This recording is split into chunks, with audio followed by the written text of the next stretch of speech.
Hello बच्चों, नमस्कार। स्वागत है आप सभी का रोजगार वेद अंकित एप्लीकेशन पर। तो गुड मॉर्निंग सभी को। एक बार बच्चे बताएंगे क्या हाल चाल है आप सभी के। Good morning, good morning, good morning. Ajay, Sunil, Priya, Nandan, Mohammad, Hasan, Jyoti, Dheeraj, Chandrashekhar, Shivam, Sakshi, Ajit, Ankul, Jaswant, Manish, Rohit, Takshak, Rana, चलिए, विवेक, हरवीर, अवनी गुप्ता, शिवानी, फेमस, जीतू। ठीक है, ठीक है, ठीक है। तो बिल्कुल करेक्ट टाइम पर हैं, एग्जैक्ट टाइम पर हैं हम लोग। ठीक है, थोड़ा बहुत भी लेट नहीं है। तो एक बार सभी लोग जुड़ जाएंगे। और आपके पीछे एक सवाल है, ठीक है। जो जो लोग जुड़ते रहें वो ये टाइम वेस्ट ना करें, ये सवाल करने की कोशिश करें। कल वाला जो हमारा कॉन्सेप्ट था वहीं से मैंने कंटिन्यू कर रहा हूँ। तो लास्ट के दो कॉन्सेप्ट बताए थे मैंने आपको, इतने ज़्यादा खरीदने में, इतने परसेंट रेट बढ़ाने में। तो वही सवाल है, ठीक है। तो एक सेकंड भी आप लेट मत होइए। जल्दी से जो लोग जुड़ते रहें, गुड मॉर्निंग करते रहिए और ये सवाल का आंसर जल्दी से मुझे बताते रहिए क्या होगा। और दो तीन सवाल और हैं ऐसे आज। मैं फिर से वही कॉन्सेप्ट रिवाइज करा दूंगा जो कॉन्सेप्ट आपने पढ़ा था कल क्लास के लास्ट में। ठीक है बच्चे, आप परेशान मत होइए। बिल्कुल ये मत सोचना कि कल शायद हमने क्लास ना की हो तो इसीलिए कुछ छूट गया हो। आप क्लास के इस क्लास के बाद में वो क्लास कर लेना, कोई उसमें इतना बड़ा इशू नहीं है, आप बड़े आराम से कर लेंगे। Good morning, good morning, good morning भाई। चलिए करें शुरुआत। ठीक है, देखिए क्वेश्चन देखिए। चीनी के मूल्य में 10% की कमी होने के कारण एक व्यक्ति 270 रुपये में 1 किलो चीनी अधिक खरीद सकता है। तो प्रति किलोग्राम चीनी का आरंभिक मूल्य, आरंभिक यानी कि चीनी के मूल्य कम होने से पहले, मूल्य कम होने से पहले जो शुरुआत में था। कल एक बहुत छोटा सा एग्जांपल मैंने दिया था कि अगर आप मार्केट में जाते हो घर से 400 रुपये लेकर, 40 रुपये प्रति किलो चीनी आपको चाहिए। चीनी का रेट 40 रुपये प्रति किलो है, घर बताया गया है ले 400 रुपये ले और 10 किलो चीनी ले आ, यही रेट पड़ता है। अब आप मार्केट पहुंचे, आपको पता चला कि रेट तो घट चुका है चीनी का, 30 रुपये किलो हो गया है 40 से। तो अगर रेट घट गया, प्राइस अगर घट गया, तो क्या 40 से 30 रेट आने पर चीनी की मात्रा ज्यादा लेकर आओगे आप, ज्यादा चीनी खरीदोगे? बिल्कुल खरीदेंगे सर, पहले 40 रुपए किलो चीनी थी, अब 30 रुपए किलो चीनी है ना। तो अब तो हम ज्यादा चीनी खरीदेंगे। तो ये कॉन्सेप्ट वही है। देखेंगे सवाल को कि चीनी के मूल्य में 10% की कमी हुई। भाई मूल्य डाउन हुआ है तो क्या अब चीनी ज्यादा खरीदी जाएगी? सवाल कह रहा है 270 रुपये में 1 किलोग्राम चीनी अधिक खरीद सकता है। देखो वही बात कह दी ना कि 270 रुपये घर से लेकर गया था और चीनी का मूल्य अगर 10% डाउन हो गया तो वो 1 किलो चीनी अधिक खरीदेगा, अधिक खरीदेगा 1 किलो चीनी, है ना। तो प्रति किलोग्राम चीनी का आरंभिक मूल्य क्या होगा, आरंभिक मूल्य क्या होगा? ठीक है, चलिए। अब जैसे ये चीनी के मूल्य में 10% की कमी हुई, मैंने कहा कि इन सवालों को सबसे बेस्ट, सबसे फास्ट जो तरीका होता है वो यहां पे आप परसेंटेज को फ्रैक्शन में बदल लो। बहुत इजी होता है इन परसेंटेज को फ्रैक्शन में बदलना। जैसे यहां पर मुझे पता चला कि 10% बराबर का फ्रैक्शन कितना होता है, आप कहेंगे सर 1/10 होता है। और अगर कमी हुई है, मैंने कहा अगर कमी हुई है तो यहां पे एक नेगेटिव साइन और लगा दो, बस यहां पर एक नेगेटिव साइन और लगा दो अगर कमी हुई है। तो अगर बढ़त हुई, चीनी की कीमत, चीनी का मूल्य बढ़ा होता तो मैं यहां पर एक प्लस का साइन लगाता। ठीक है, अब माइनस का साइन है तो 10 में से 1 घटाकर 9 यहां पर लिख दो और ये एक ऊपर ही रहने दो। ये किसके बराबर हो जाएगा? ये हो जाएगी आपकी खपत जो बढ़ी है या फिर घटी है। जो बढ़ी है या घटी है, उसने कहा 1 किलोग्राम चीनी, 1 किलोग्राम, तो 1/9 का मान कितना? 1 kg।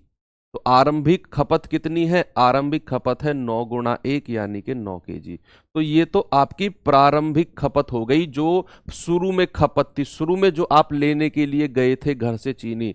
तो ये तो आपकी प्रारंभिक, प्रारंभिक, ये तो आपकी प्रारंभिक खपत है। और अगर प्रारंभिक खपत ये है तो प्रारंभिक मूल्य कितना हो जाएगा? प्रारंभिक मूल्य कितना हो जाएगा, क्या बताएंगे आप? भाई 270 रुपये आप घर से लेकर गए थे, है ना। 270 रुपये घर से लेकर गए थे और आपको 9 किलो चीनी खरीदनी थी। तो 1 किलो चीनी का भाव कितना हो गया? बटे 9 कर देंगे तो 9 × 27 कितना आ जाएगा? 30 रुपये प्रति केजी। ₹30 प्रति केजी वो चीनी का मूल्य हो जाएगा, है ना। 30 रुपए प्रति केजी चीनी का मूल्य हो जाएगा। बस आपने कुछ नहीं करना था, आपने दिया हुआ था 10%, तो इसका मतलब 1/10 भिन्न में होता है। और चूंकि यहां पर कमी लिखी हुई थी तो एक माइनस का साइन लगा दिया, अगर बढ़त लिखी होती तो मैं एक प्लस का साइन लगा देता। फिर मैंने देखा 10 में से 1 गया, माइनस का साइन है ना तो घटेगा, प्लस का साइन होता तो बढ़ता, है ना, प्लस का साइन होता तो बढ़ता। तो यहां पर 1/9 हो जाएगा बराबर 1 केजी, क्योंकि इतने की बढ़त या घटत जो भी हुई है। तो प्रारंभिक खपत 1 यूनिट का मान कितना होगा, 9 की 1 में गुणा हो जाएगी, 9 केजी। यानी कि प्रारंभिक खपत शुरुआत में इतनी चीनी लेने के लिए घर से निकले थे आप, और तो प्रारंभिक मूल्य कितना होगा चीनी का, 270 रुपए आप लेकर निकले हो, और 9 किलो चीनी लेकर आनी है, तो 1 किलो चीनी कितने की हो गई, 30 रुपए प्रति किलो की। ठीक है, 30 रुपए प्रति किलो की। ओके, चलिए नेक्स्ट क्वेश्चन पे चलते हैं। इस क्वेश्चन पे आइए जल्दी से, आएंगे सवाल पे। सेम चीज यहां पे अप्लाई करके देखेंगे, सेम चीज, मगर हम बहुत जबरदस्त वाला मेथड है, बहुत जबरदस्त वाला। ठीक है, आप समझने की तो कोशिश करिए, समझने की कोशिश ही अगर आप नहीं करेंगे, आपने ये सोच लिया ना समझना ही नहीं है इस मास्टर से, तो भाई फिर मैं कुछ नहीं कर पाऊंगा उसमें। अगर आप ये सोच लिया कि ना नहीं पढ़ना है तो फिर कुछ नहीं कर पाएगा, कोई कुछ नहीं कर पाएगा, मैं कितनी ही कोशिश कर लूं मैं कुछ नहीं कर पाऊंगा। तो चलिए, क्या है कि सेब की कीमत में 10% की कमी आई है। बच्चे यहां पर देखो, उसने कहा 10% की कमी, यानी कि डाउनफॉल आया है। और अगर 10% की कमी सेब की कीमत में आई है, तो कीमत में अगर डाउनफॉल आया है तो क्या सेब ज्यादा खरीदेगा वो, है ना भाई, कीमत घट गई है सेब की तो ज्यादा खरीदेगा। तो आप करिए क्या, 10%, 10% का फ्रैक्शन देखिए कितना होता है। आप कहेंगे सर ये तो 1/10 होता है, क्या होता है, 1/10 होता है। ठीक है, तो यहां पर अगर कमी उसने कहा तो माइनस का साइन लगा दो बस, है ना। तो अगर ये प्राइस में, ये तो कीमत में कमी आई है, तो खपत में कितने की खपत क्या हो जाएगी, कितनी बढ़ जाएगी खपत, भाई 10 में से 1 घटा दो 9, और ये एक ऊपर ऐसा का ऐसा ही लिख दो। और खपत क्या कहा उसने, 10 सेब अधिक खरीद रहा है, तो 1/9 का मान कितना होगा, 10 सेब। 1/9 का मान कितना होगा, 10 सेब। ठीक है, तो 1 यूनिट का मान कितना होगा, 9 गुणा 10, कितना हो जाएगा, यानी कि 90 सेब वो प्रारंभ में खरीद रहा था। 90 सेब ये उसकी प्रारंभिक खपत हो गई, शुरू में इतना खरीद रहा था वो। तो उसने कहा तो कमी के बाद, बच्चे एक बात देखो, कमी के बाद ये तो शुरुआत में वो इतने सेब खरीद रहा है, प्रारंभिक खपत है ये तो कमी के बाद वो 10 सेब अधिक खरीदेगा।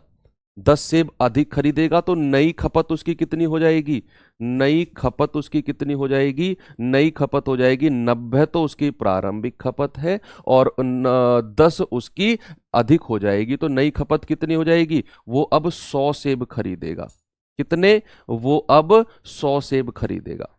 जो ये 90 थी ये तो उसकी प्रारंभिक खपत थी, और जो ये 10 सेब है वो अब अधिक खरीदेगा, नई खपत है ये उसकी कमी के बाद।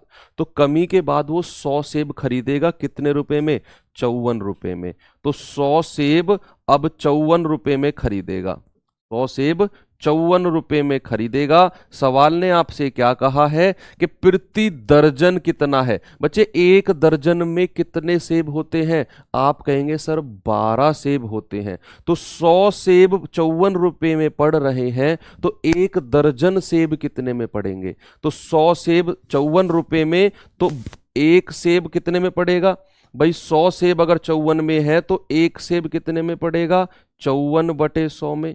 तो 12 सेब कितने में पड़ेंगे, 12 सेब पड़ेंगे, इसको 12 से गुणा कर दीजिए, कितना आएगा, 12 चौक 48, 12 पंजे 60 और 4 64/100, और ये 100 हटेगा तो 6.48, कितना आएगा, 6.48। ऑप्शन नंबर ए आपका बिल्कुल करेक्ट है। ठीक है, ऑप्शन नंबर ए आपका बिल्कुल करेक्ट है। मैं अब इसको फिर से रिपीट करता हूं। ठीक है, देखिए सवाल ने कहा कि सेब की कीमत में 10% की कमी आने के कारण, भाई अगर कीमत में कमी आई है तो वो सेब ज्यादा खरीदेगा। घर से 54 रुपए लेकर गया था वो, घर से सेब खरीदने के लिए 54 रुपए लेकर गया था, लेकिन मार्केट में जाते ही उसको पता चला कि सेब तो 10% डाउन हो गया कीमत में। अगर 10% डाउन हो गया तो वो ज्यादा सेब खरीदेगा, है ना। तो आपने करना क्या है, 10% का फ्रैक्शन देख लो, 1/10 होता है।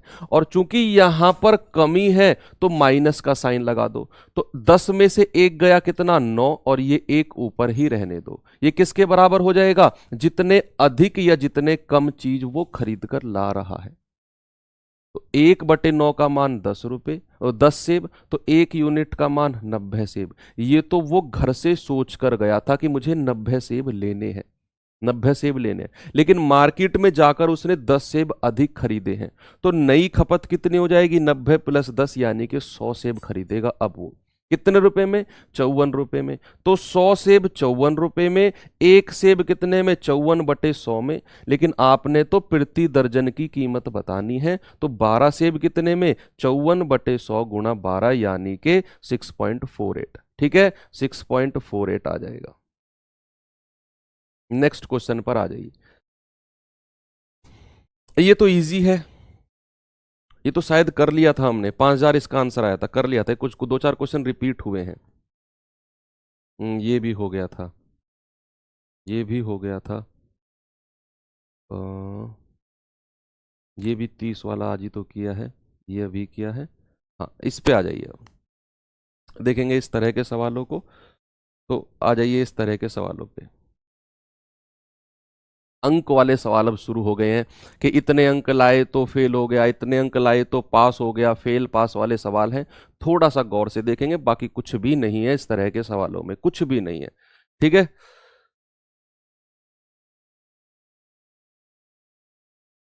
देखिए क्या है। एक परीक्षा में उत्तीर्ण होने के लिए 40% अंक अनिवार्य हैं। भाई परीक्षा में पास होना है तो 40% अंक लाने होंगे। हालांकि आप कहोगे सर जी हम तो 33% पे पास हो गए थे। अरे ये सवाल है, आप बेशक 33% पे पास हो गए हो बच्चे, ये सवाल है। सवाल को पढ़िए एक बार। उसने कहा कि एक परीक्षा में पास होने के लिए 40% अंक चाहिए आपको, कि 40% अंक लाओगे तो पास हो गए, नहीं तो बेटा चप्पल पड़ेंगी घर वालों की, है ना। तो 40% अंक लाओगे तो पास हो जाओगे। लेकिन हुआ क्या, एक प्रतियोगी को 220 अंक मिले और वह 20 अंकों से फेल हो गया, असफल हो गया। तो परीक्षा के अधिकतम अंक कितने थे, बताएंगे मुझे। भाई अगर वो 40% अंक ले आए तो जस्ट बाउंड्री पे वो पास हो जाएगा, जस्ट बाउंड्री पे, टॉप नहीं करेगा, जस्ट बाउंड्री पे पास हो जाएगा। अब हुआ क्या, उसके आए 220 अंक और वह 20 नंबर से फेल हो गया। 20 नंबर से फेल होने का क्या मतलब है कि जो 220 अंक है, अगर मैं उसमें 20 अंक जोड़ देता हूं तो वो पास हो जाएगा। ये बात समझ रहे हो आप, कि अगर वो 220 अंकों से फेल हुआ है तो, और वो 20 अंक, सॉरी 220 अंक लाके अगर वह 20 अंकों से फेल हुआ है, तो अगर मैं ये 20 अंक इस 220 को दे देता हूं कि ले भाई तू 20 अंक से फेल हुआ, पकड़ अपने 20, रो मत, तो वो जस्ट पास हो जाएगा। और जस्ट पास होने का प्रतिशत कितना दिया हुआ है, 40%। तो यहां से क्या 40% का जो मान है वो 220 अंक तो ये, और अगर मैं इसको 20 अंक और चिपका देता हूं तो 260 240 अंक हो जाएगा। 40% का जो मान है, क्या ये 240 अंक हो जाएगा कि नहीं होगा, 40% का मान। और मुझे तो 100% का मान चाहिए, यानी कि पास कितने अधिकतम अंक हैं, है ना, मैक्सिमम नंबर। वो तो 100% होते हैं, तो 1% का मान कितना, 240/40। तो 100% का मान कितना होगा, 240/40 और गुणा 100। जीरो से जीरो खत्म, 4×6 = 24 और 6×100 यानी कि 600 अंक अधिकतम है। यानी कि वो पेपर कितने नंबर का है, वो पेपर 600 नंबर का है। ये बात क्लियर है। चलिए आएंगे इस सवाल पे। हाँ, इस तरह के सवाल देखिए, कुछ इस तरह के सवाल देखिए कि इतने अंक लाके इतने से फेल हो जाता है, इतने से लाके इतने से फेल हो जाता है। तो देखते हैं पैटर्न क्या है। एक बार सवाल को पढ़िए आराम से। कि किसी प्रतियोगी को एक परीक्षा में 20% अंक मिलते हैं और वह 30 अंकों से असफल हो जाता है। अरे वाह। लेकिन दूसरे प्रतियोगी को 32% अंक मिलते हैं और उसे उत्तीर्ण अंक से 42 अंक ज्यादा अधिक प्राप्त होते हैं। तो पास होने के लिए कितने परसेंट अंक चाहिए? क्या 25% अंक आपका आंसर हो जाएगा? क्या यहां पर 25% आपका आंसर हो जाएगा? आपने देखते ही कैसे लगा दिया? मैंने सर आपने देखते ही आंसर कैसे लगा दिया? आप कैसे कह सकते हो 25%? अभी बताऊंगा। आप भी कहोगे सर हाँ इस हिसाब से तो 25% आंसर है। पहले पढ़ो सवाल को आराम से।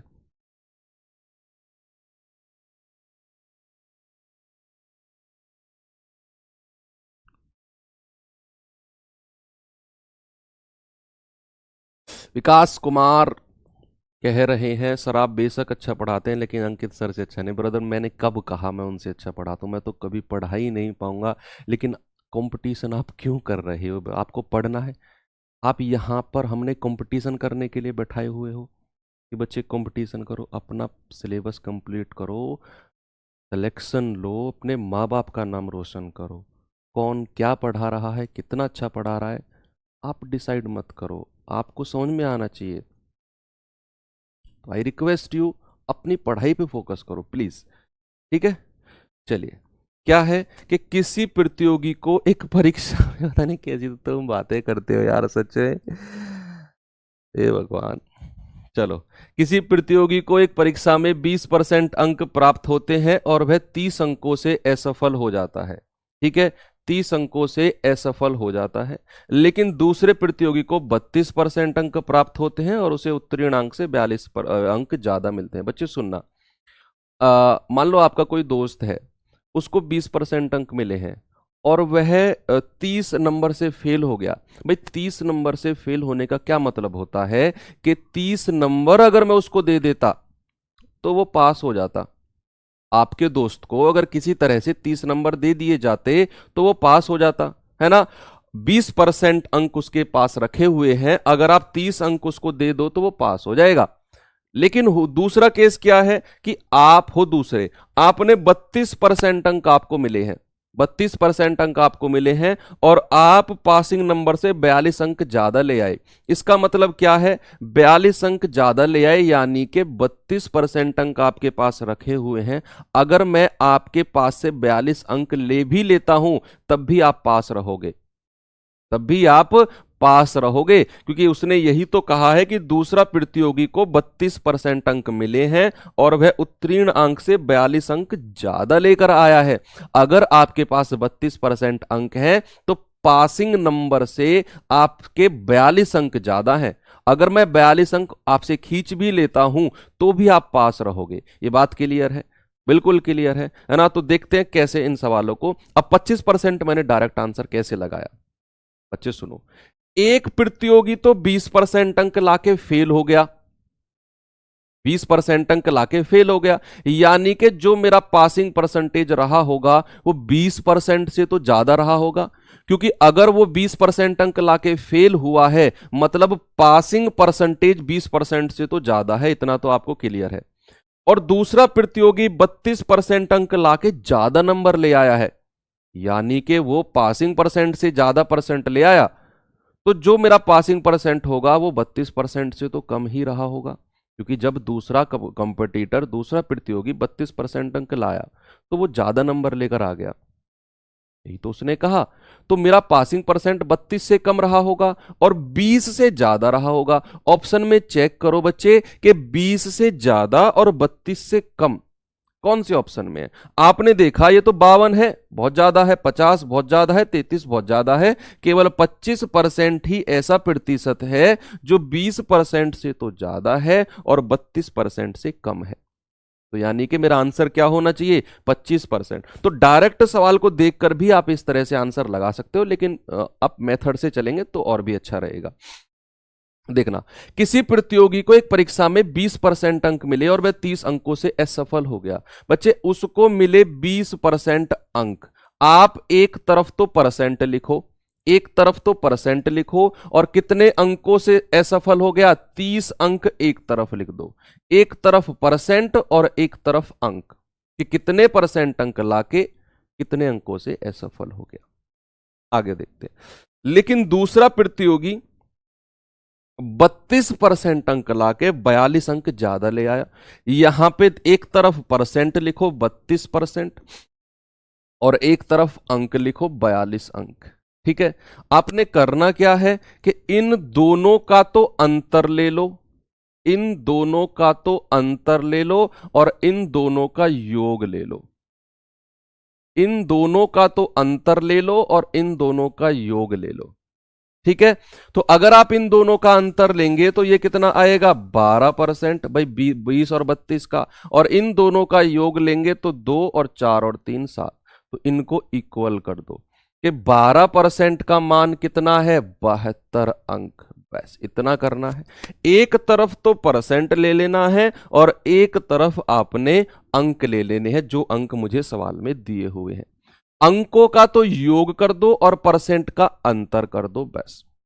तो जब आप इनका अंतर करोगे ये तो 12% आएगा, इनका योग करोगे तो 72 आएगा। तो 12% का मान 72 अंक, 1% का मान कितना है 72/12। 1% का मान कितना है 6 अंक, 1% का मान कितना है 6 अंक है। और मुझे क्या चाहिए उत्तीर्ण अंक का प्रतिशत। उत्तीर्ण अंक का प्रतिशत क्या होगा भाई, अगर वो मुझसे पूछता कि कुल कितने अंकों का पेपर है तो मेरे लिए बहुत इजी था। कुल कितने अंकों का पेपर है तो मेरे लिए बहुत इजी था। मैं करता क्या, 1% बराबर 6 अंक है तो कुल अंक तो 100% होते हैं, तो मैं 600 अंक बड़े आराम से लिख देता। लेकिन भाई साहब ने थोड़ा सा सवाल पलट दिया। उसने कहा उत्तीर्ण अंक का प्रतिशत क्या होगा। बच्चे अगर मैं 20% अंक उसके पास है और वो 30 अंकों से असफल हो गया, अगर मैं इस 30 अंकों को प्रतिशत में बदल लेता हूं, 30 अंकों को प्रतिशत में बदल लेता हूं और इस 20% में जोड़ देता हूं तो मेरा पास परसेंट आ जाएगा। मुझे पता है कि 1% बराबर 6 अंक कहो या 6 अंक बराबर 1% कहो, बात तो वही है। भाई मैंने इसको ऐसे लिख दिया, 6 अंकों का मान 1% है तो 30 अंकों का मान कितना होगा, 30 अंकों का मान कितना होगा, 30 अंक बराबर कितने परसेंट बनाएंगे, ये बनाएंगे 1/6, 6 नीचे चला जाएगा और गुणा 30। कितने अंक कितने परसेंट बनाएंगे, ये तो 5% बनाएगा। कितना 5%। और 20% वो उसके पास पहले ही है, 20% में आप 5% जोड़ दो तो ये पासिंग परसेंट आ जाएगा। कितना पास प्रतिशत आ जाएगा 25%। ऑप्शन नंबर डी आपका बिल्कुल करेक्ट है। ठीक है, ऑप्शन नंबर डी आपका बिल्कुल करेक्ट है। अब ये आप एक तरफ अंतर योग क्यों किया बच्चे, ये ट्रिक है, सवाल को करने की ट्रिक है। ठीक है, अब मैं इसका आपको कहो तो मैं इसका बेसिक मेथड भी आपको बता सकता हूं कि बेसिक मेथड होगा क्या। चलिए बेसिक मेथड भी पढ़ लेते हैं। पता है आपको आपके साथ प्रॉब्लम क्या है, मैं समझ गया आपके साथ प्रॉब्लम। बच्चे प्रॉब्लम क्या है सुनो मेरी बात, और वो रियल है, आप खुद महसूस करना। मैं खुद एक एक बच्चे को आके नहीं बताऊंगा क्या प्रॉब्लम है। आपके साथ प्रॉब्लम क्या है कि आप जब मैं सवाल यहां पर करवा रहा होता हूं, आप क्वेश्चन को नोट डाउन करने में लगे होते हो, और फिर जब नोट डाउन कर लेते हो टीचर 80% क्वेश्चन समझा चुका होता है और फिर वो 20% आपके दिमाग में नहीं घुसता है। फिर आप कहते हो सर जी नहीं आया समझ में। ये असली प्रॉब्लम है आपकी। आप वीडियो देखते टाइम रफ कॉपी लेकर बैठो, ये मेरी सलाह है आपसे। आप रफ कॉपी लेकर बैठो, क्वेश्चन को मत करो नोट डाउन यार। रफ कॉपी समझने की ताकत रखो। क्या एग्जाम में नोट डाउन करोगे सवालों को, नहीं करोगे ना। आपको सिलेक्शन से मतलब है क्या, या फिर इधर उधर के कामों से मतलब है। सिलेक्शन चाहिए ना आपको, अपना माँ बाप का नाम रोशन करना है, तो फोकस रखो, जस्ट फोकस रखो अपने गोल पे। जो आपका गोल है उस पे फोकस रखो, इधर उधर के डिस्ट्रैक्शन से मत जाओ। ठीक है, बहुत अच्छी बात है आप नोट डाउन कर रहे हो, लेकिन क्लास के बाद भी ये नोट डाउन हो सकती हैं चीजें। क्लास के टाइम आप बिल्कुल अपनी स्टडी पे फोकस रखो। तो सवाल को मैं बताता हूं क्या है कि एक प्रतियोगी को परीक्षा में 20% अंक मिले, वह 30 अंकों से पास हो गया। तो अगर उसके पास 20% अंक है और उसको मैं 30 अंक दे देता हूं अपने पास से, 30 अंक से फेल हुआ है 30 अंक दे देता हूं, तो ये उसके पास वाले अंक हो जाएंगे ना। अब वो पास हो जाएगा, अब वो पास हो जाएगा, है ना।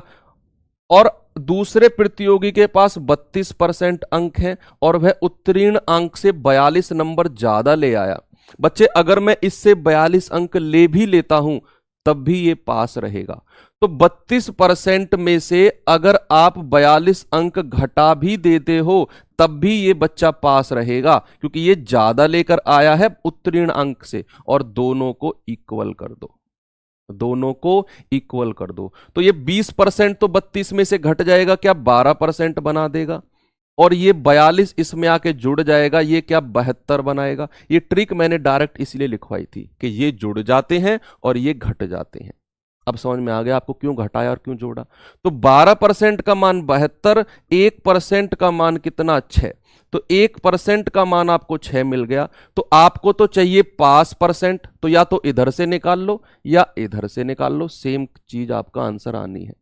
तो या तो 30 नंबर को आप परसेंट में बदल लो कि 6 नंबर बराबर 1%, तो 30 नंबर बराबर कितने परसेंट होगा, 1/6 गुणा 30, कितने परसेंट हो जाएगा, 5%। तो या तो इसमें 5% जोड़कर 25% बना लो तो भी आपका आंसर आ जाएगा, या फिर 42 को परसेंट में बदल के 32 में से घटा दो तो भी आपका 5% आ जाएगा। ठीक है, तो कोई से भी मेथड से आप कर सकते हो। नेक्स्ट सवाल पे चलते हैं।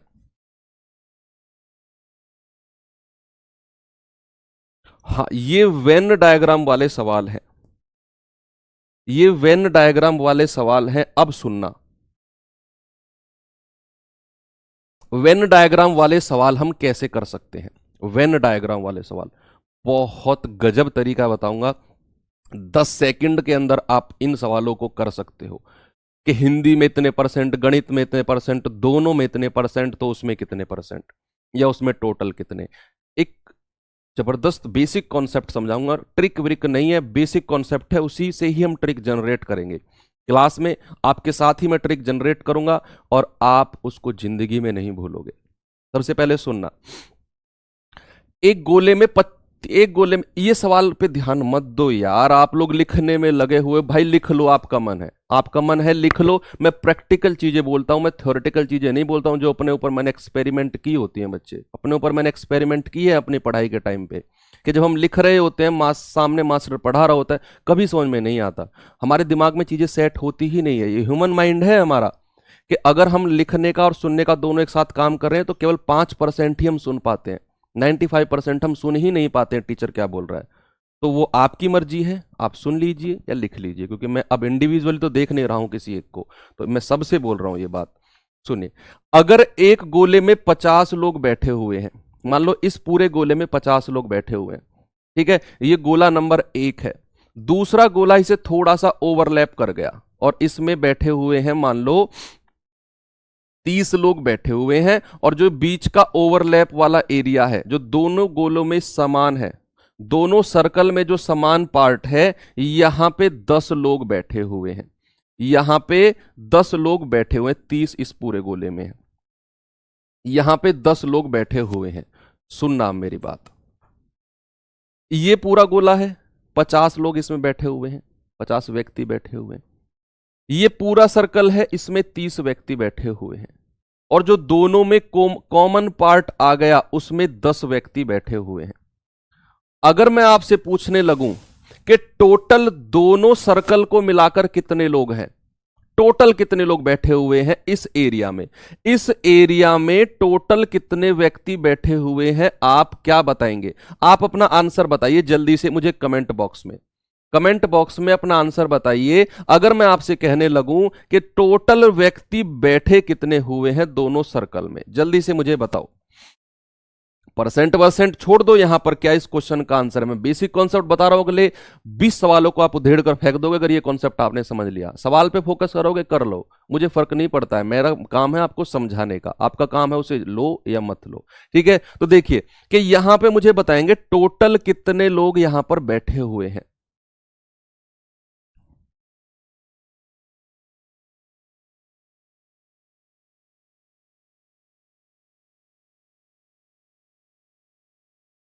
देखिए यहां पर बैठे हुए हैं, अगर मैं आपसे कहूं, मुझे पता है केवल आप में से 30% लोग ऐसे हो जो मेरी बात पे फोकस कर रहे हो, बाकी का फोकस सवाल पे है।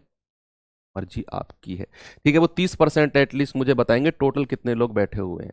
ठीक है, तो देखिए अब बहुत सारे स्टूडेंट करेंगे क्या, 50 यहां पे हैं, 10 यहां पे हैं और 30 यहां पे हैं, तो क्या वो कहेंगे अरे सर ये तो 90 लोग बैठे हुए हैं टोटल, 90 ही आंसर बताओगे ना, और आप हो जाओगे गलत। आप 90 बताकर गलत क्यों हो जाओगे बच्चे, यही तो मैं आपको समझाना चाह रहा हूं कि आप यहां पर गलत क्या करते हो, क्या चीज आप गलती करते हो, मैं वही चीज आपको बताने वाला हूं।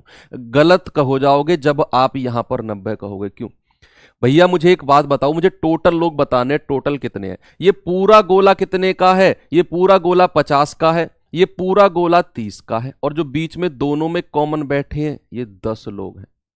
तो जो ये 10 लोग हैं, क्या ये 50 वाले सर्कल को भी ले रहे हैं?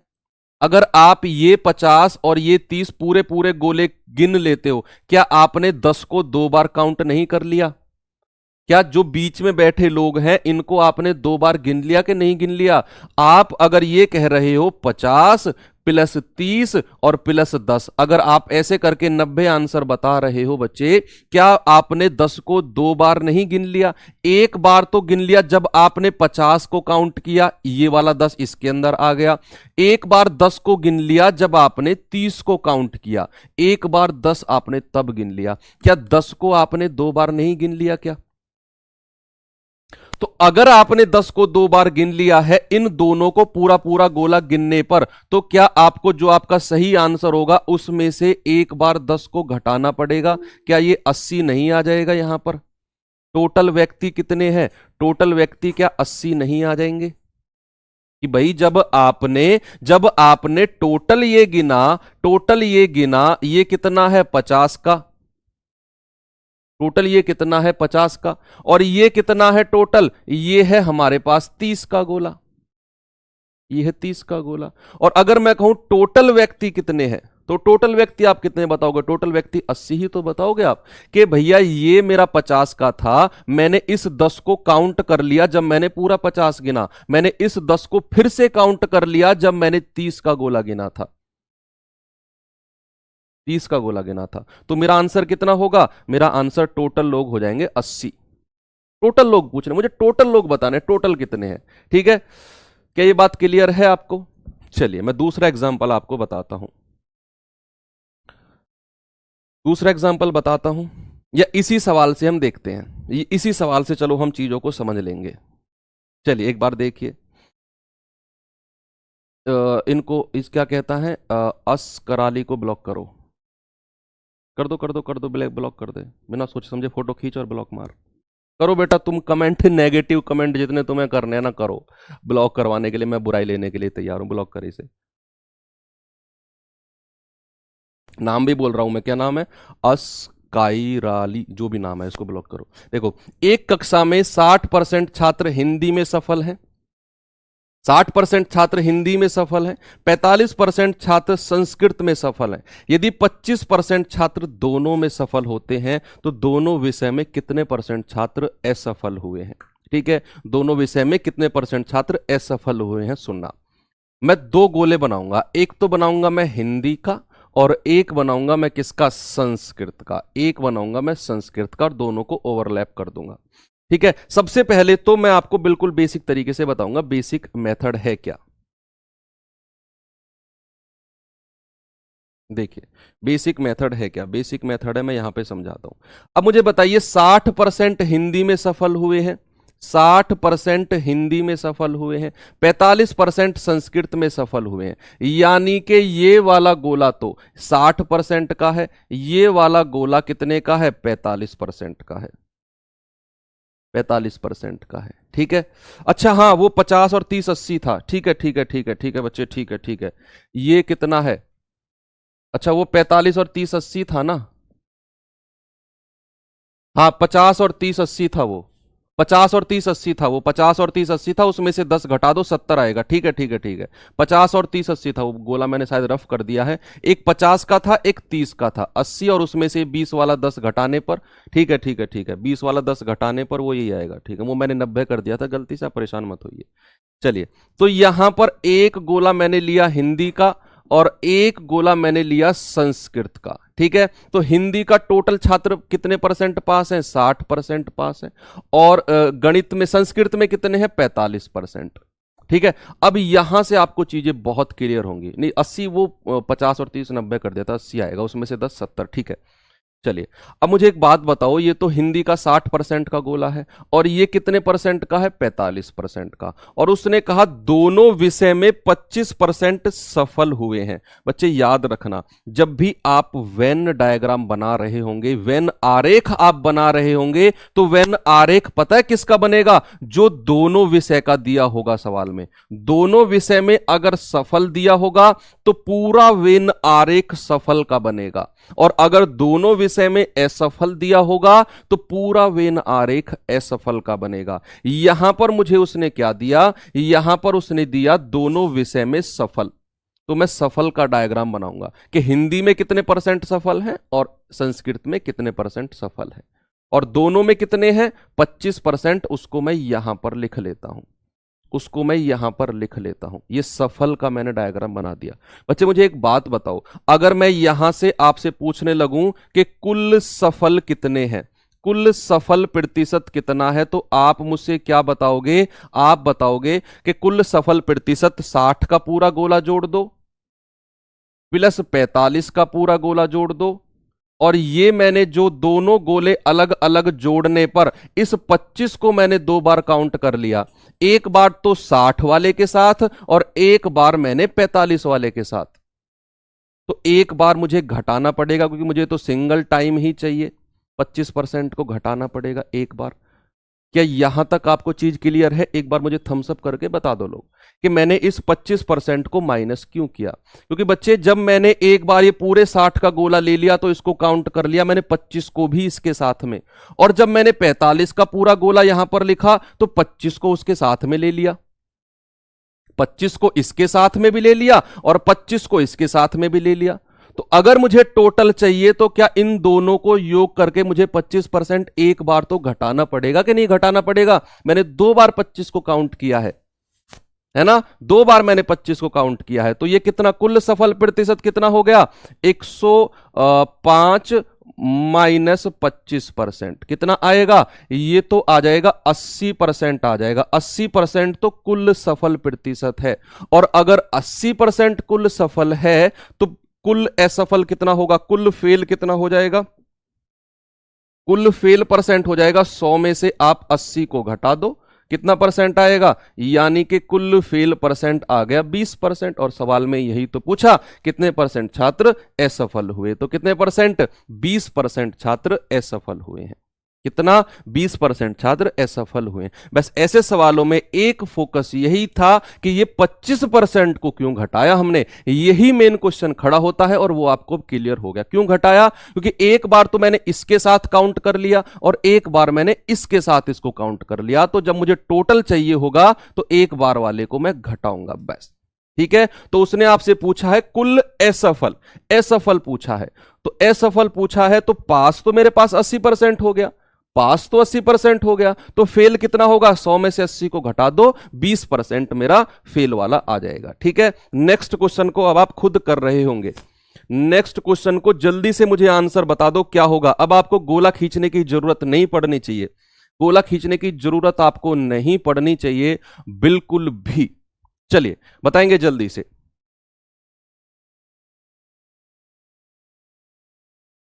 70 ही होगा राघवेंद्र भाई, वो 70 ही होगा। हाँ बिल्कुल ठीक है। देखिए, एक परीक्षा में 52% छात्र हिंदी में, 42% अंग्रेजी में असफल हुए हैं, और यदि 17% छात्र दोनों में असफल हुए हैं। देखो, जो चीज सिंगल सिंगल का दिया होगा, हिंदी में असफल का प्रतिशत है और किसमें?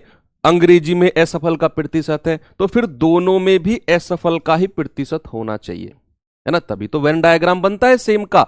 तो यहां पर अगर मुझे कुल असफल पता करना हो, कुल असफल, अभी तो असफल को ही देखो, सफल वाले तो 100 में से घटाकर बना देंगे। असफल कुल फेल कितने हैं, तो आप क्या करेंगे मुझे बताइए। 52% छात्र तो हिंदी में है, ठीक है, पूरा 52 का गोला मैंने जोड़ लिया, प्लस 42% छात्र अंग्रेजी में है, 42% का जोड़ लिया। भाई ये हिंदी का, ये अंग्रेजी का, मैंने ये 52% जोड़ लिया तो ये वाला पार्ट इसके साथ भी आ गया। मैंने अंग्रेजी का जोड़ा तो ये वाला पार्ट इसके साथ भी आ गया। तो क्या मुझे एक बार इसमें से 17 को घटाना होगा?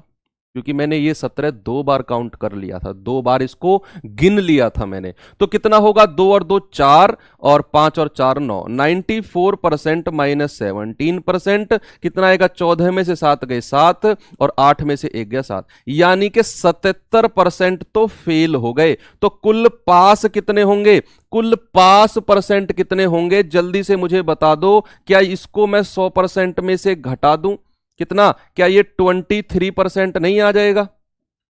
क्या ये 23%? 94 में से 17 गए,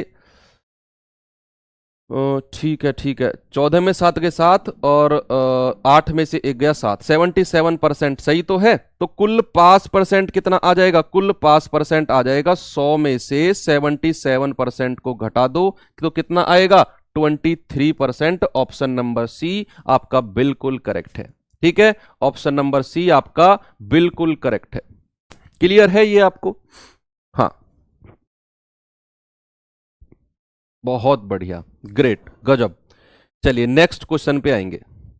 इस सवाल को देखिए, इस सवाल को देखिए। ये सवाल आपके लिए थोड़ा सा दिक्कत कर सकता है, क्योंकि यहां पर 70% छात्र अंग्रेजी बोल सकते हैं, 65% हिंदी बोल सकते हैं और 27% कोई भी नहीं बोल सकता है। मैंने आपसे कहा कि अगर सिंगल सिंगल पास का दिया हो तो दोनों भी पास का होना चाहिए। अगर 70% छात्र अंग्रेजी बोल रहे हैं, 65% हिंदी बोल रहे हैं, तो ये परसेंट भी दोनों भाषाएं बोलने वालों का होना चाहिए, दोनों भाषाएं बोलने वालों का होना चाहिए ये परसेंट भी। ठीक है, ये परसेंट भी दोनों भाषाएं बोलने वालों का। तो मुझे एक बात बताओ कि अगर 27% छात्र कोई भी भाषा नहीं बोल रहा है तो कितने परसेंट छात्र दोनों भाषा बोल रहे होंगे? कितने परसेंट छात्र दोनों भाषा बोल रहे होंगे? तो क्या मैं इसको 100% में से घटा दूं? 100% में से अगर मैं 27% घटा देता हूं तो क्या ये 77% जो छात्र हैं ये दोनों भाषाएं बोल रहे होंगे? हालांकि इस सवाल में ना टेक्निकल फॉल्ट है बच्चे, इस सवाल में ना टेक्निकल फॉल्ट है, यानी कि कुछ ना कुछ डाटा में फॉल्ट है। तो आप इस सवाल को थोड़ा सा अवॉइड ही कर दो मेरी मानो तो, या फिर आप इस सवाल को, चलो मैं चेंज कर देता हूं आपके लिए, हो सकता है फिर ऑप्शन भी चेंज हो जाए, क्योंकि ये सवाल जब मैं देख रहा था मुझे टेक्निकल फॉल्ट इसमें मिला था। तो दोनों भाषा बोल सकते हैं, दोनों भाषा, 27% छात्र दोनों भाषा बोल सकते हैं। देखो सवाल मैंने आपके लिए चेंज कर दिया, सवाल मैंने आपके लिए चेंज कर दिया। अब आप मुझे बता दो, दोनों भाषाएं, तो कितने परसेंट छात्र, तो आप मुझे बता दो, टोटल भाषा बोलने वाले कितने परसेंट छात्र हैं? टोटल भाषा बोलने वाले, ठीक है। तो कुल दोनों भाषाएं बोलने वाले कितने परसेंट छात्र हैं, या कुल भाषा बोलने वाले, भाषी प्रतिशत बताना है, कुल भाषी प्रतिशत कितना है। तो चलिए कुल भाषी प्रतिशत, इस सवाल का आंसर आप निकाल लोगे मुझे पता है, लेकिन वो टेक्निकल फॉल्ट की वजह से फिर कंफ्यूजन क्रिएट रहेगा इसमें। तो आप ये करो कि सवाल में क्या है, छात्र के एक समूह में 70% छात्र अंग्रेजी बोल सकते हैं, 65% हिंदी बोल सकते हैं और 27% दोनों भाषाएं बोल सकते हैं। तो कुल भाषी प्रतिशत बता दो कितना होगा? कुल भाषी प्रतिशत, यानी कि कोई भी दोनों भाषाएं बोल रहे हैं, कुल भाषी प्रतिशत बता दो कितना होगा? भाषी प्रतिशत जो लैंग्वेज बोल रहे हैं उनका परसेंट कितना होगा? तो आपने करना क्या है, कुल भाषी प्रतिशत के लिए 70% तो अंग्रेजी वाले और 65% हिंदी वाले हम जोड़ेंगे, और उसमें से हम क्या, उसमें से हम 27% को घटा देंगे, उसमें से हम 27% को, देखो अब भी टेक्निकल फॉल्ट आएगा सवाल में, अब भी 100% से ऊपर जाएगी बात, 100% से ऊपर जाएगी। तो बच्चे इस सवाल को आप स्किप ही करो, आप इस सवाल को स्किप ही करो, है ना, स्किप करो इस सवाल को, आप यहां पे आ जाओ, यहां पे आ जाओ, क्योंकि अगर आप उस सवाल को पढ़ोगे आंसर आ जाएगा, मुझे पता है एग्जैक्ट आंसर आपका आएगा जो सवाल बुक में दिया हुआ है, लेकिन वो टेक्निकल फॉल्ट रहेगा, आप उसको बारे में सोचना थोड़ा।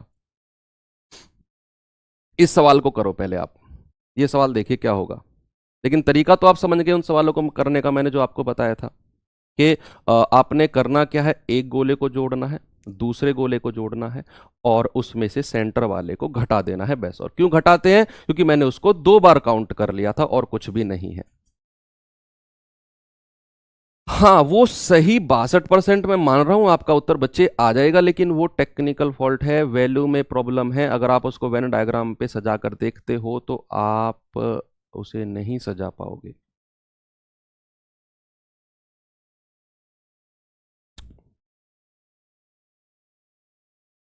या फिर चलो देखो इसको करते ही हैं, ठीक है, चलो करते ही हैं, ठीक है। इसमें फिर थोड़ा सा माथापच्ची करनी पड़ेगी। देखते हैं सवाल को। देखो, एक छात्र के एक समूह में 70% छात्र अंग्रेजी और 65% छात्र हिंदी बोल सकते हैं, सुनना, और 27% कोई भी नहीं बोल सकता। क्या मैंने क्लास के शुरू में आपको ये बात बताया था कि मैं हमेशा वेन डायग्राम उसका बनाऊंगा जो हमारा दोनों का दिया होगा, जो दोनों का दिया होगा। तो अगर 27% छात्र कोई भी भाषा नहीं बोल रहा है तो वेन डायग्राम में कोई भी भाषा नहीं बोलने वाले का बनाऊंगा। वेन डायग्राम में भाषा नहीं बोलने वाले का बनाऊंगा, ठीक है, वेन डायग्राम। तो यहां पर मैंने इसलिए तो कहा टेक्निकल फॉल्ट क्या है कि इसमें मुझे वेन डायग्राम ही चेंज करना होगा। चलिए करके भी वो बता देता हूं। बस ये बात याद रखना, ये बात याद रखना कि यहां पर जो 27% छात्र कोई भी भाषा नहीं बोल रहा है ना, तो पूरा का पूरा वेन आरेख मुझे ना भाषा बोलने वाले का बनाना होगा। कैसे, देखिए कि यहां पर अगर 70% छात्र अंग्रेजी बोल रहे हैं, अगर ये इंग्लिश 70% बोल रहे हैं, ये पूरा गोला 70% इंग्लिश का है, तो क्या अंग्रेजी नहीं बोलने वाले कितने परसेंट हो जाएंगे? अगर 70% छात्र अंग्रेजी बोल रहे हैं तो अंग्रेजी ना बोलने वाले कितने परसेंट हो जाएंगे? आप कहेंगे सर अंग्रेजी ना बोलने वाले हो जाएंगे 30%। अंग्रेजी ना बोलने वाले हो जाएंगे 30%। तो अगर मुझे बताइए 65% छात्र हिंदी बोल रहे हैं तो हिंदी ना बोलने वाले कितने परसेंट हो जाएंगे? हिंदी ना बोलने वाले, मैं पूरे जो गोले बना रहा हूं ना वेन डायग्राम, वो ना बोलने वाले का बना रहा हूं, ना बोलने वाले का। क्यों? क्योंकि मुझे दोनों में ना बोलने वाले का प्रतिशत दिया हुआ है, सेंटर में ना बोलने वाले का, तो पूरा वेन डायग्राम में ना बोलने वाले का बनाऊंगा। तो 70% अगर अंग्रेजी बोल रहे हैं तो अंग्रेजी बोल कितने लोग नहीं रहे हैं? 30%। अगर 65% हिंदी बोल रहे हैं तो हिंदी बोल कितने लोग नहीं रहे हैं? तो वो कहेंगे 100 में से 65 घटा दो, 35%। और कोई भी भाषा बीच वाला आ जाएगा, ये 27% यहां पर आ जाएगा कि 27% छात्र कोई सी भी भाषा नहीं बोल रहे हैं। ठीक है, अब ठीक है ये चीजें, अब ये चीज ठीक हो गई है। ठीक है, कि बस एक चीज याद रखेंगे कि वेन आरेख हमेशा उसका बनेगा जो कोई भी विषय, जो दोनों विषयों में दिया हो। दोनों विषय में अगर ना बोलने वाले का दिया होगा तो पूरा का पूरा वेन आरेख मैं ना बोलने वाले में बदलूंगा। ठीक है, अगर 70% अंग्रेजी बोल रहे हैं तो अंग्रेजी ना कितने बोल रहे हैं, अंग्रेजी कितने नहीं बोल रहे हैं? 30%। अगर 65% हिंदी बोल सकते हैं तो हिंदी कितने नहीं बोल सकते हैं? 35%। और कोई भी भाषा कितने नहीं बोल सकते हैं? 27%। तो कोई भी भाषा ना बोलने वाले का प्रतिशत कितना आ गया? ना बोलने वाले का प्रतिशत, ना बोलने वाले का प्रतिशत, वाले का प्रतिशत कितना आ जाएगा भाई? आप इस 30% को जोड़ो, इस 35% को जोड़ो और इसमें से कितना घटा दो? इसमें से 27% को घटा दो एक बार वाले को। कितना होगा? ये 65% में से आप 27% घटाएंगे, कितना आएगा? 15 में से 7 गया 8 और 5 में से 2 गया 3। 38% छात्र तो वो हैं जो कोई भी भाषा नहीं बोल रहे हैं, नहीं बोल रहे हैं। तो भाषा बोलने वाले कितने परसेंट हो जाएंगे? तो बोलने वाले कितने परसेंट हो जाएंगे? बोलने वाले हो जाएंगे 100 में से आप 38% को घटा दो, कितना? ये 62% आपका सही आंसर आ जाएगा इस तरह से। ठीक है, 62% आपका सही आंसर आ जाएगा इस तरह से। ठीक है, क्लियर है अब आपको? बस आपको एक बात याद रखनी है कि यहां पर हम जो भी वेन डायग्राम बनाएंगे जो सेंटर वाला होता है उसके अकॉर्डिंग बनाएंगे। अगर सेंटर में उसने कह दिया भाषा नहीं बोलने वाले तो पूरा प्रतिशत ही हम नहीं बोलने वाले के हिसाब से चेंज कर देंगे कि 70% अंग्रेजी बोलते हैं तो 30% नहीं बोलेंगे। अगर 65% हिंदी बोलते हैं तो 35% नहीं बोलेंगे और 27% को मैंने यहां पर सेंटर में रख दिया। तो टोटल नहीं बोलने वाले कितने आ गए? 30 का गोला जोड़ा, 35 का गोला जोड़ा और उसमें से एक बार मैंने 27 को हटा दिया, एक बार मैंने 27 को हटा दिया। तो टोटल नहीं बोलने वाले आ गए 38%। तो बोलने वाले कितने आ जाएंगे? 100 में से 38 को हटा दो, 62% आ जाएगा। ठीक है, बिल्कुल क्लियर है, 38 और 62। अब इस सवाल पे आ जाओ बच्चे, बहुत जल्दी से मुझे इसका आंसर बता दो क्या होगा। बहुत जल्दी से मुझे आंसर बता दो इसका क्या होगा।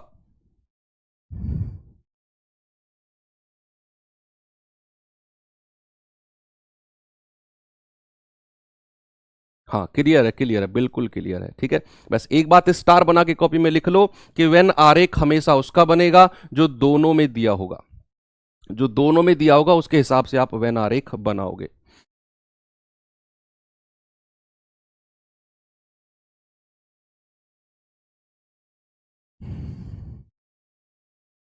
बताइए जल्दी से। एक परीक्षा में 640 लड़के हैं और 360 लड़कियां हैं।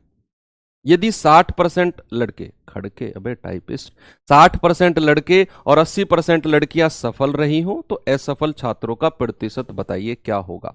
बहुत सारे मेथड हैं इस सवाल को करने के, आप एवरेज मेथड औसत से भी कर सकते हो। औसत आपने पढ़ लिया ना, फिर तो आप कर लोगे उससे, लेकिन अगर अप्रोच आना चाहिए, रट्टाफिकेशन अगर आपने किया होगा तो आप नहीं कर पाओगे। समझिए चीजें, चीजों को लिंक करना जानते हो तो आप कर लोगे, लेकिन देखिए कोई जरूरत नहीं है। बॉयज कितने हैं और गर्ल्स कितनी हैं बताइए। यहां पर 640 तो लड़के हैं और लड़कियां कितनी हैं? 360 लड़कियां हैं। तो मुझे बताइए 60% लड़के और 80% लड़कियां सफल रही हैं, तो सफल का परसेंट कितना है? 60% तो लड़के सफल हुए हैं और 80% लड़कियां सफल हुई हैं। तो बच्चे असफल का परसेंट कितना होगा? असफल का परसेंट। तो अगर 60% पास हो गए तो क्या 40% फेल हो गए होंगे लड़के? अगर 80% लड़कियां पास हो गई हैं तो क्या 20% लड़कियां फेल हो गई होंगी? ये बात क्लियर है कि अगर 40% लड़के 60% पास हुए हैं तो 40% फेल हो गए होंगे। अगर 80% लड़कियां फेल हुई हैं, पास हुई हैं तो 20% फेल हो गई होंगी। तो आंसर आपका कितना होगा? ऑप्शन में सी और डी में से कोई आपका उत्तर होगा। चलिए देखते हैं क्या उत्तर होगा। 40% निकालिए, इसका कितना होता है? कुल असफल कितने हैं? 40% यानी कि 2/5 किसका? 640 का। कितना आ जाएगा? 5 एकम 5, 5 दूनी 10, 5 अट्ठे 40, 256। कितना आएगा? ये आएगा 256। और अगर इसका मैं 20% निकालू यानी कि 1/5 360 का, ये आ जाएगा 72। कितना आ जाएगा? 72। तो कुल असफल कितने हो गए? आप इन दोनों को जोड़ दीजिए, 6 और 2 8, 5 7 12, 2 और 1 3।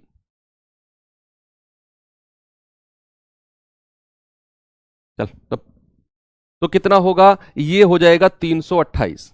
होगा 328। ठीक है, 328 बटे टोटल कितना है? आप इन दोनों को जोड़ दो, 0 6 और 4 10, 6 और 3 और 1 10, टोटल 1000 है और गुणा आप 100 कर देंगे। 2 जीरो से 2 जीरो खत्म, जीरो से ये कितना आएगा? 32.8। तो कितने परसेंट छात्र सफल हुए हैं? 32%, 32.8%। बच्चे उसने पूछा असफल का प्रतिशत, असफल का। जो ये 60% और 80% है ये तो सफल के दिए हुए हैं, तो असफल कितने हो जाएंगे? 40% और 20%। ये मैंने निकाले हैं। 40% असफल 256, 20% असफल 72। दोनों को जोड़कर आया 32.8 और बटे 1000 गुणा 100। ठीक है, बटे 1000 गुणा 100, आंसर कितना होगा? 32.8। क्लियर है ये बात आपको? बिल्कुल क्लियर है। चलिए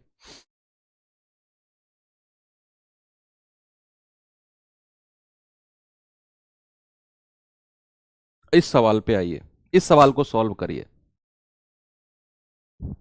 क्या होगा? इस सवाल को सॉल्व करिए, जल्दी से बताएंगे क्या होगा।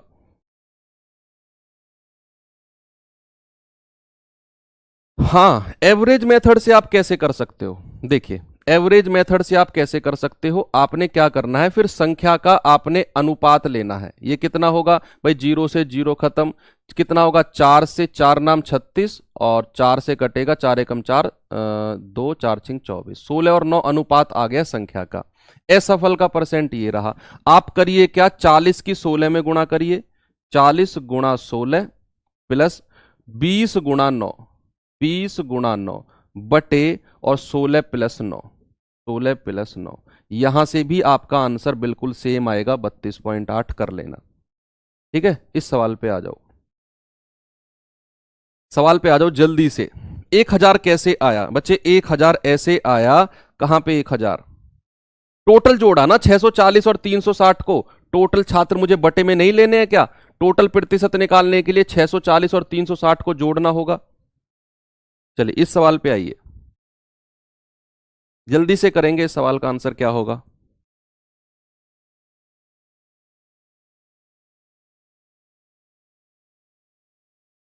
और ये सवाल मैं आपको, चलो कमेंट बॉक्स के लिए, सॉरी कमेंट बॉक्स कह रहा हूं, यूट्यूब नहीं, ये मैं कल स्टार्ट करूंगा, आप इसको टेलीग्राम चैनल पे डिस्कस करना।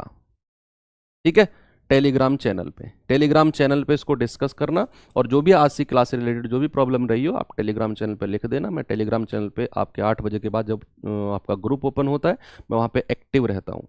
ठीक है, तो आप नेगेटिव कमेंट लिखो, पॉजिटिव लिखो, क्या फ़र्क पड़ता है ना, वो आपकी मर्जी है। ठीक है, तो चलिए मिलते हैं कल की क्लास में। मैं अपना 100% देता आया हूँ हमेशा, और आगे भी देता रहूँगा। मैं पूरी कोशिश करूँगा कि आपकी सोच बदल दूं मेरे प्रति। 100% मैं इस काम में लगा हुआ हूँ, देखते हैं क्या होता है। जब तक तोड़ेंगे नहीं तब तक छोड़ेंगे नहीं। मिलते हैं नेक्स्ट क्लास में। थैंक यू, बाय बाय, जय हिंद।